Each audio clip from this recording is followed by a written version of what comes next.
Hey guys, आज मैं आप लोगों के साथ बहुत ही झटपट और मज़ेदार सी ये डिज़र्ट की रेसिपी शेयर करूंगी और इसको बनाने के लिए आपने लेने हैं बिस्किट्स और बिस्किट्स के ऊपर आपने लगा देनी है अच्छी तरीके से व्हिप की हुई क्रीम या फिर आप आइसक्रीम ऐड करने। मैंने यहाँ पर आइसक्रीम ऐड की है और इसके बाद इसके ऊपर हम ऐड कर देंगे फ्रूट। तो फ्रूट में मैंने लिया है बनाना।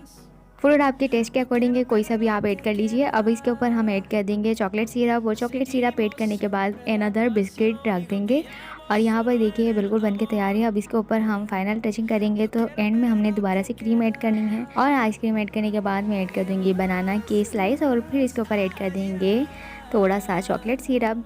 तो फाइनली यहाँ पर हमने चॉकलेट सिरप से गार्निश कर ली है और ये बिल्कुल तैयार है। इसके ऊपर मैं थोड़ा सा जो बचा हुआ हमारे पास बिस्किट का क्रम्स था वो भी ऐड कर दिया है और फाइनली यहाँ पर इन 5 मिनट के अंदर डिज़र्ट बन के तैयार है। आप इसे हाई पार्टी में या फिर बच्चों को बना कर दे सकते हैं। सबको बहुत पसंद आएगी। आई होप कि आपको ये रेसिपी अच्छी लगी होगी। वीडियो को लाइक ज़रूर कीजिएगा, शेयर करना ना भूलिए। अल्लाह हाफ़िज़।